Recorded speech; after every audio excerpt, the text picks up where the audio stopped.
नमस्कार दोस्तों, आप सभी का स्वागत है एक बार फिर से अपने चैनल भक्ति की शक्ति में।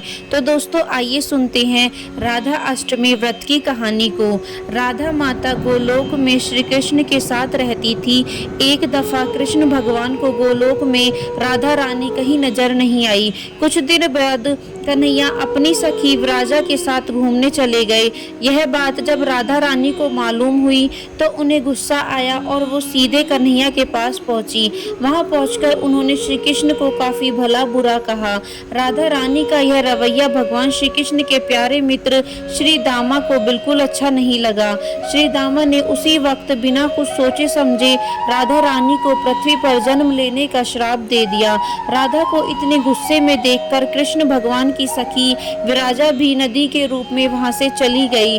राधा ने श्री दामा से श्राप पाने के बाद उन्हें राक्षस कुल में पैदा होने का श्राप दिया। राधा जी द्वारा दिए गए श्राप की वजह से ही श्री दामा का जन्म शंखचूड़ दानव के रूप में हुआ। आगे चलकर वही दानव भगवान विष्णु का परम भक्त बना। दूसरी तरफ राधा रानी ने पृथ्वी पर वृषभानु के घर पुत्री के रूप में जन्म लिया। राधा रानी का जन्म वृषभानु जी के घर तो हुआ, लेकिन उनकी पत्नी देवकीर्ति के गर्भ से नहीं।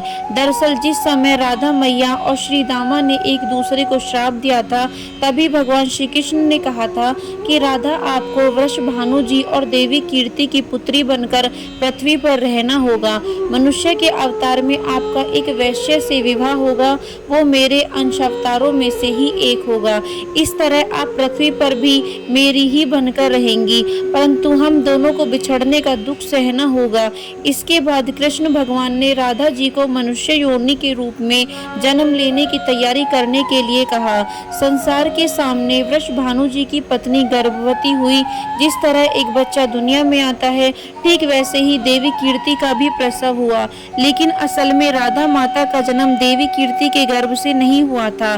भगवान की माया से उनके गर्भ में वायु भर गई थी। देवी कीर्ति ने उसी वायु को जन्म दिया। इस दौरान उन्हें प्रसव पीड़ा हो रही थी और वहां राधा माता के रूप में एक प्यारी सी कन्या ने जन्म लिया। भाद्र मास के शुक्ल पक्ष की अष्टमी के दिन राधा मैया का धरती पर जन्म हुआ था। तभी से हर साल इस दिन को राधा अष्टमी के रूप में मनाया जाता है। कहानी से सीख यह मिलती है कि क्रोध एक बुराई है। क्रोध का जवाब क्रोध में ही देने से बातें और खराब हो जाती हैं। इसके कारण कई दुविधाओं का सामना करना पड़ सकता है।